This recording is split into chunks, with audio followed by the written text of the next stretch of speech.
ngasi miyam Manipur top channel gi mekedi miyam da yamna marueba miyam da important loigada information ngatang channel sigi mekedi miyam da pizage Manipur da cancer hairiba laina si fan bangam lehari aduga cancer hairiba laina si fan bangam ba hidak phang lehari miyam akupa marol du miyam mathang sitna miyam da pizarake amasum miyam punna hairiba marueba information singa si miyam amutang taminasi hairibi hidak makhalasi miyam sahi sarauna hauzi sahi marfu ko tere muk suraba ipu amana puthokpani haina thambirei aduga ipu osina thijalakpasina sarauna sahi humpu muki wangdigi thigalakpani hari aduga hariba cancer fanba ngamlakpasina layenglakpasina sahi kuntra gi mathaktani hariba fan khrabasingsi sarauna kharakhak Punjab तारगदी mouth cancer breast cancer लोइना यामनो खुदोंग थिनिगाय ओइरबा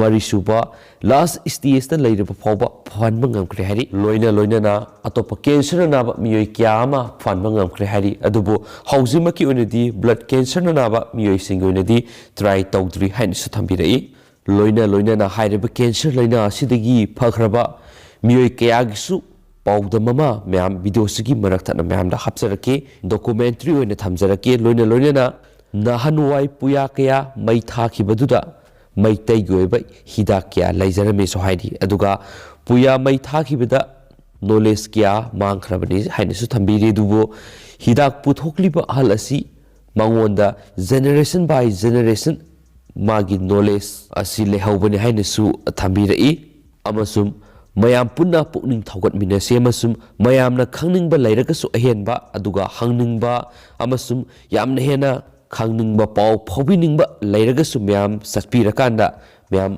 pau phawna bibi yagane aduga in detail address amasum contact number na singba video siki description na mayam hapsaramge layeng pathap asi sathabadagi cancer hairiba laina asidagi parakharba miyoy kharagi paodam call documentary oina mayam da thamjige mayam yeng taminasi. Hello everyone, Maxinana miyambu khurumjari. Cancer laina layengi paodam ni cancer laina phan bagi mapauni matamgi ichelakta maitai ipai pusingna kanglai patlam da masida malemgi oina layeng bangam driba cancer laina kaya mai paktuna layeng duna lakli amasung miyoy kaya cancer gi laina dagi ngasi su phaduna hingduna lai. The Living God Medicine and the Ancient Meitei Civilization hariba documentary film asigi paodam ama miyamna mityeng taminasi.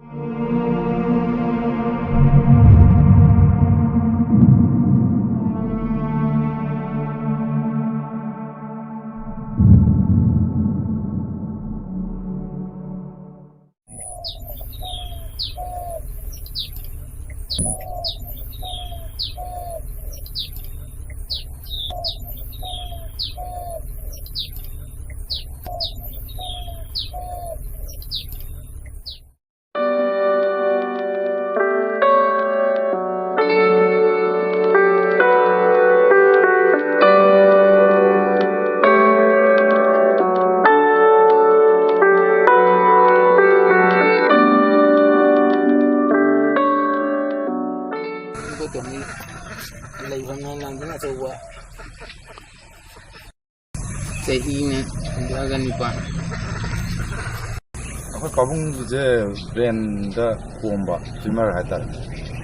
Brand dah nama dia.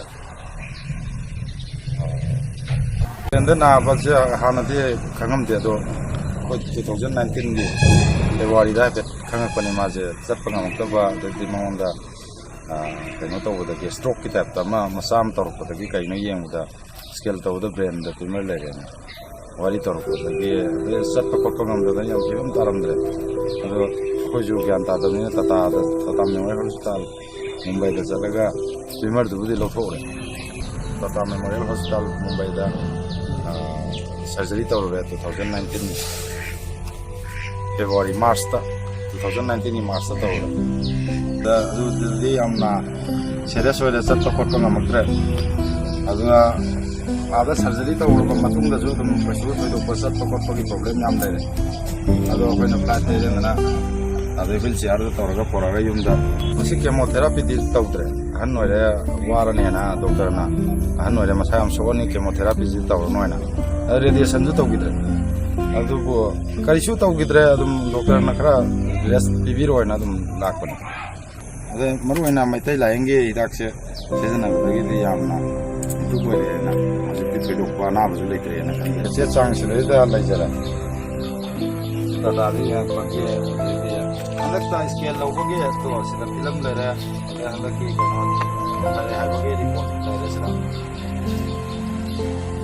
blindly when I have na pia na sa ge report se ya ga to doctor da na ra mo da so doctor bi scale to ge film jing le ra andak ki 19 August 2021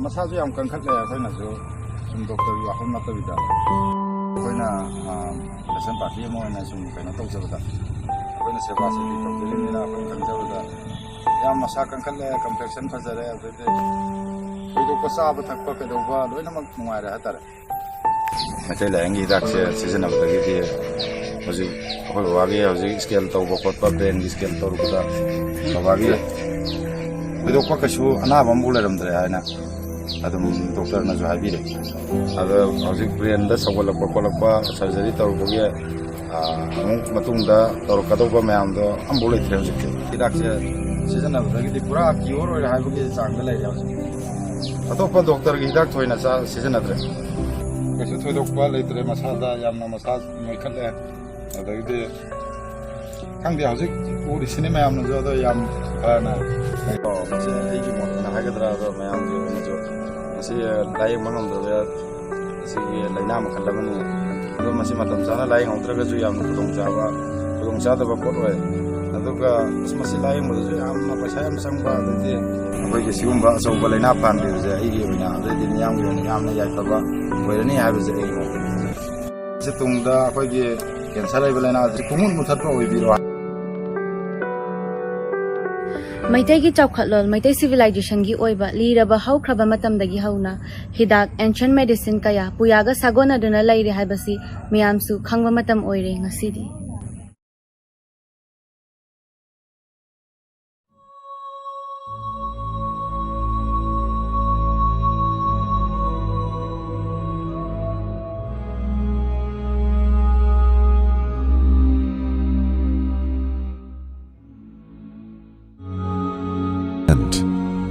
The civilization continues to flow like a river in the time of human history.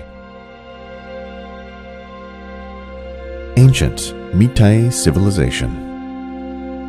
The greatest ancient civilization in the history of mankind, with advanced scientific writing system and its ancient writing, flourishes in the ancient land of Nungairaba Pao.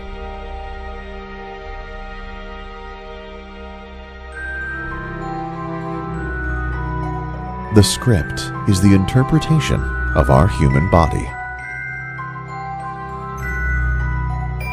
Puya, the written communication with God of the civilization, records on a widely varying subjects and of the mingling and relationship between God and our human society.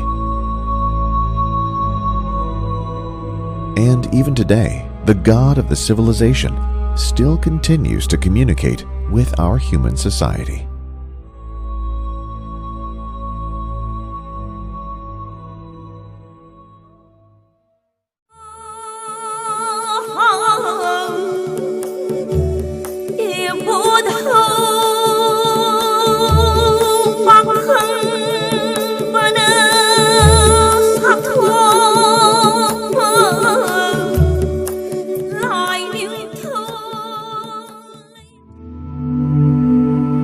This is the revelation of our human civilization, the universal truth, the code of our existence.